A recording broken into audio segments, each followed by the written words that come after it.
Let's begin AP Style Review 2. So in this review, it won't be as long as the first one, but what we'll do here is we'll look at days and dates through names. So we want to look at those entries, and you want to also check out your study guide and your style book to read a little bit more about these and see more examples. Now this is a really important one of your entries. In fact, days, dates, months, years, and seasons are all separate entries in your style book. We grouped them together because we felt like they fell into a category, and it might be easier for you to remember this way. In fact, when you look at your study guide, you're going to notice that there's some groupings there in different categories. So note that most of these are separate entries. There's some overlap, so we didn't want you to have to study them all, but we wanted you to know them. So this is important because every story has a time element. You're going to have some kind of time element in there to let us know when something occurs. The first thing you need to remember is that you're always going to spell out days of the week. And this is super important because most of the stories that you write are timely, and you're going to use the day of the week because it's going to happen within a day or two of your actual storytelling. In fact, in broadcast journalism, you would probably say today or tomorrow, but in print and web writing, we're going to do the day of the week because it's clearer to the audience. Now you want to spell out months when they're alone or with the year. You don't need any commas there. So notice here, there are no commas separating the year from the date. From the month here, there are no commas. We just straight up write the sentence, so we don't need anything to separate that there. Now always spell out March through July with a specific date. So let's plan the party for Saturday, April 15th, and invite our friends. Now I do want you to notice that there are some commas in that day-date combo. That's important, especially those of you who are going to write in public relations and political communication. Much of your communication there is going to be in advance. You'll write stories called advances, which tell us about an event in the future, and you'll often have those day-date combos. Now, there are some months that you are going to abbreviate with a specific date, and here they are listed: January, February, and then we'll skip all the way to August, September, October, November, and December, and that's with a specific date. I actually think it's easier to remember the ones that you don't abbreviate, March through July, because they all follow one after another. So if you know those and it's not one of those, then you know with a specific date that you're going to have to abbreviate it. So September 11th, 2001 is a date many Americans will never forget. Now in most stories, you're not going to need the year. But when you do, note the commas around that combo. In fact, the only time you really need the year is when the event falls outside of the year that we're in when the story's being written. And that's rare. You're not going to encounter that very often. Now you're going to lowercase seasons, but capitalize the season when it's part of a proper noun. So here it is lowercased. Marva's favorite season is fall. Let's volunteer to work at LSU Fall Fest. So fall here is part of the name of a specific event, so we're going to capitalize it.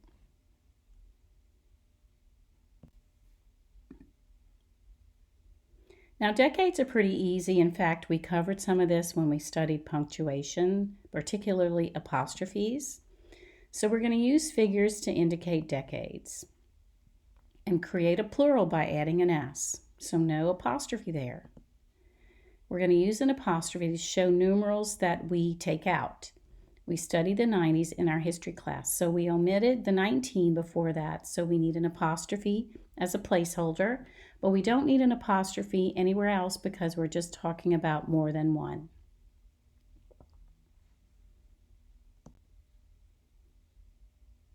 Now demolish and destroy are easy too. Now dimensions and weights are also important because often in our writing we describe items or people, especially in sports writing you have a lot of that. So you always use figures and you spell out the unit. So it looks like this. Here are some examples: 14 inches, 6 feet, 2 yards, 16 miles, 5 meters, 3 pounds, 7 ounces. I could go on and on. In fact, I would recommend that you look at the examples in the book. You'll see some more there. Now, we discussed this when we talked about hyphens, but if we have a dimension or weight that is an adjective before a noun, then we need a hyphen there. The 5 foot 6 inch man, the 9 pound baby, the 7 foot snake, the 3 inch cut. Now, if I were to take that same adjective and put it after the noun, I don't need a hyphen there. The rug is 12 feet by 5 feet, and the house is 5 miles away. Super simple. I think this is just a review of what we already talked about. I highly recommend that you see the AP Style book for more examples of entries of dimensions and weights. Often there are not long definitions here. Rather, they show you what it's supposed to look like. So I think that's quite helpful.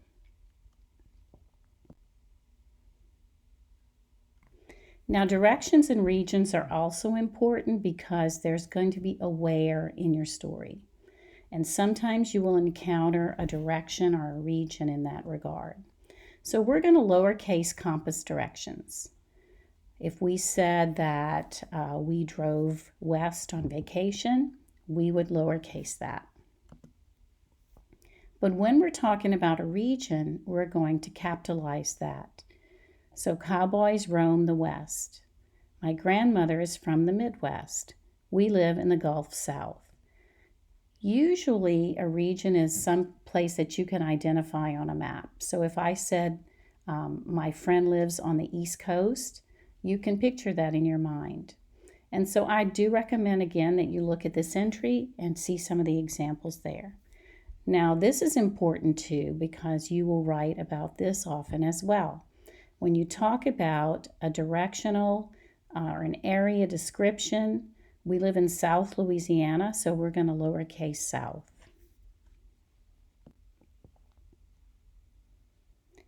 Now, whenever you talk about money, in fact, we'll go over this when we write a story, often a money amount shows the impact to the audience. So you want to make sure that you understand how to write about dollars and cents. So you're going to use figures and the dollar sign, and it's going to look like this. The book costs $4. I paid $34 for my new shoes. I have $1.15 in my wallet. Now notice when I write $4, I don't have the zeros there, so I don't need those. And then we're going to spell out the word cents. I put 25 cents in her bank. In casual reference, we're going to use words and we're not going to use any dollar sign. So he looks like $1 million. That is not going to happen that often, but it's good to know just in case someone says that to you and you decide to quote that person. Now, don't forget to use commas to separate zeros. In 1,000, 100,000, 34,000. I think we tend to drop these, especially in the thousands, because maybe we practiced that in high school, but here you absolutely don't want to do it because it's hard for the audience to really grasp that amount if you don't help the audience with that comma. Now, use words for million, billion, and trillion. So it looks like this: $1 million, $16 trillion. That's easy to understand if you use numerals. When I see that, I have to start counting from the back of the number to figure out what the number is at all. So we're not going to do that to our audience either. Also, you can round up, and that's an important concept too. You can use words to let people know that it's almost this amount or about this amount. So 2 decimal places is as much as you want to round.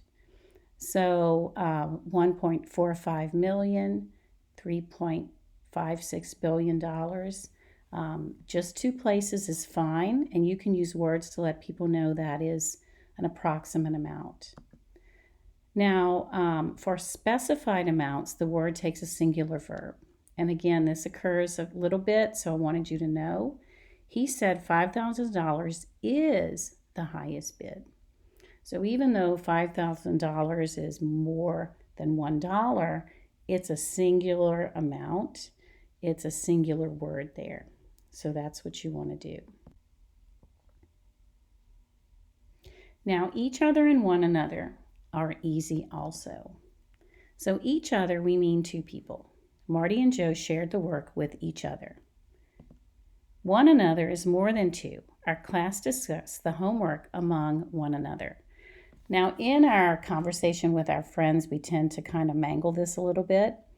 And so it's important for you to practice this in your writing. In fact, I recommend that people practice what they learn in texts and emails.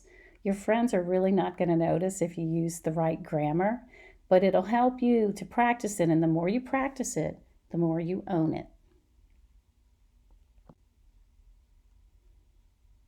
Now, this gender-neutral titles and gender-related pronouns is a fairly new entry in the style book. In fact, there's no entry called gender-neutral titles. We added that because we wanted to explain to you how important it is to use a gender-neutral title when you're talking about somebody in an occupation.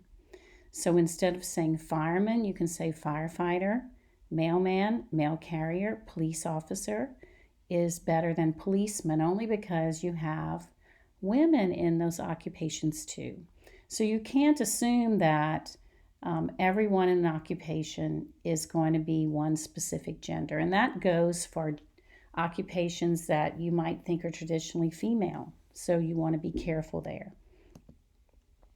There are few individual entries. I think that firefighter is an entry. Also because some of these are actually not gender neutral. Now, I don't know if this is going to change with time. For example, spokesman and spokeswoman. It would be up to the person you're writing about. Often people who are a spokesman or spokeswoman, they actually have other titles. Communications officer, something like that. So you can actually avoid this dilemma by finding out what the official title is of that person.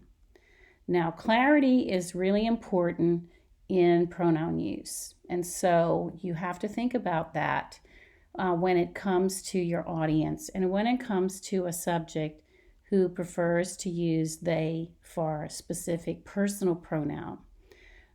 So in most cases, a plural pronoun is going to agree with its antecedent. So it looks like this. The children enjoyed their presence. So we have more than one child and we use a plural pronoun there.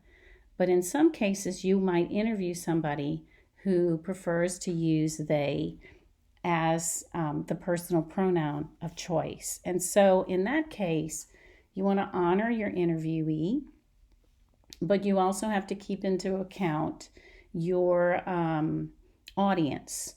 And you don't want your audience to get lost in the pronoun and miss the story. So there are ways as good writers that you can honor your interviewee and also make the story easy for your audience to understand and enjoy. And so there are actually definitions in this regard. This is a fairly new entry in the style book, so we wanted to include that. And we wanted to know that you have obligation to your interviewee and also to your audience as you write in these ways.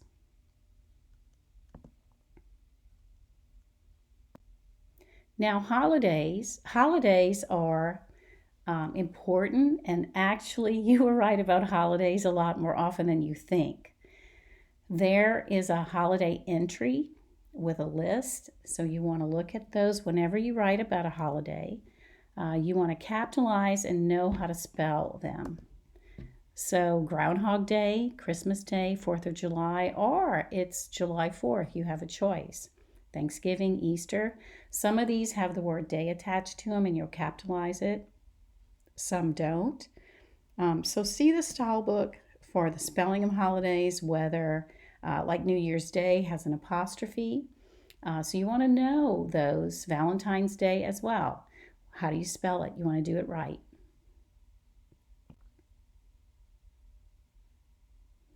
Now, if you intend to be a reporter in a courthouse or crime, You may not even think that you'll do that at this point, but it's surprising how often, as a young reporter, you do have the court beat or the police beat.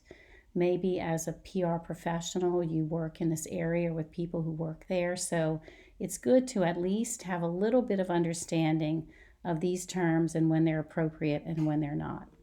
So murder and manslaughter are legal terms.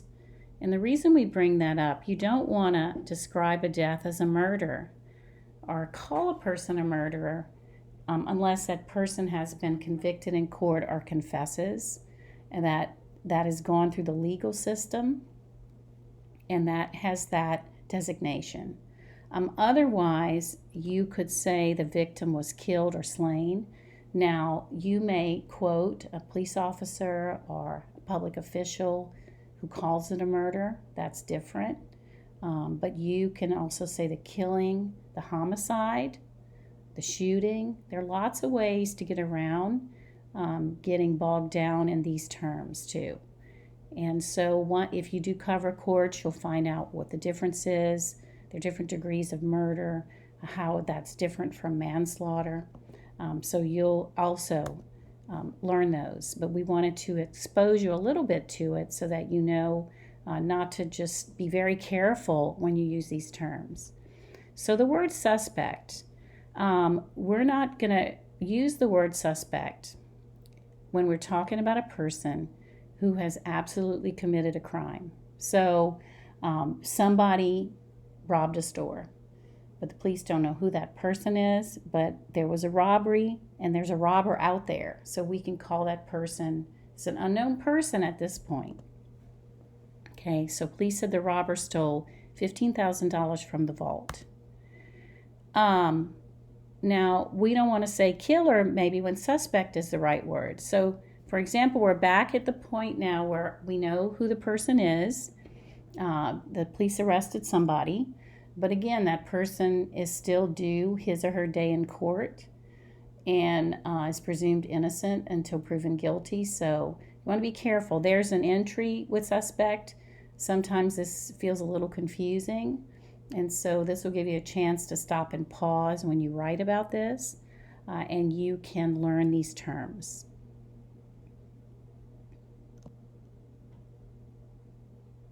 Now this is a really quick review, similar to what we talked about when we talked about dollars and cents, right? So we're going to use figures with millions, billions, and trillions. The population rose by 1.2 million. And now, this is really important, and I see this often, even in professional writing. So this is what it looks like. You don't want to drop the word million in the first figure of a range. So if I said 2 to 4 million voters, what I'm literally saying here is 2 only, 1, 2, all the way to 4 million. Now, I know that's not what you mean, and your audience figures that's not what you mean, but we don't want to do that. We want to be clear about what we really mean. So 2 million to 4 million voters. Now again, as with money, we don't need to round beyond 2 decimal places when we talk about millions, billions, and trillions. So nearly 4.6 million people voted. Super easy.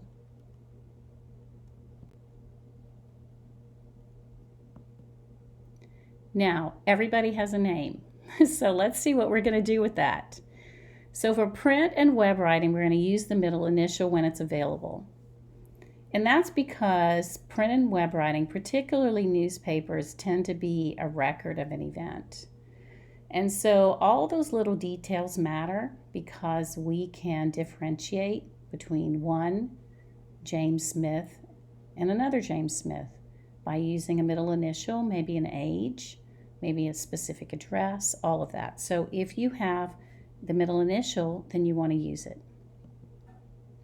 Now we're going to refer to men and women by their first and last names on the first reference. So remember, we aren't going to use courtesy titles. So this is what we're going to do, first and last names on first reference. If we have a middle initial, we'll use it. And then on second reference, we'll use only the last name, and that is for men and women. So Sandra Smith will be guest speaker. Smith is an LSU alumna. Now, it's a little bit different with a child, and I would say that's probably somebody 17 and younger. You want to use the child's first and last name on first reference, and then on second reference, you're going to use the child's first name. So most stories that you write about children are going to be feature stories. Every once in a while, you write a story about a child, somebody 18 or younger, who has committed an adult-sized offense.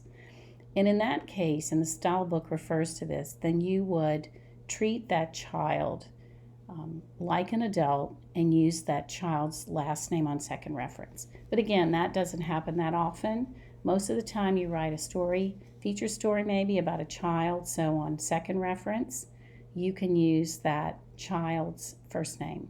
Now, one thing you want to be aware of, and maybe we'll encounter this in some of our writing samples this semester, sometimes you have a story with a person, two people with the same last name. What do?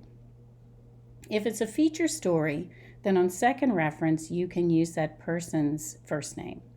However, it's a serious news story, you have to be creative. You really sometimes have to repeat the first and last name of each person. Maybe you can use pronouns, maybe there are other ways you can be creative there, but you kind of have to follow this rule. And so you have to be creative. If these two people are a different sex, then you can use pronouns. That makes it a little bit easier to separate them and not have to use first and last names all the time. Maybe you can go by their occupations. But anyway, that's a dilemma that you'll encounter. I wanted to bring it up so that you'll be ready when you face it. And you have survived AP Style Review number 2. I promised you it wouldn't be as long as the first one, and I kept my promise.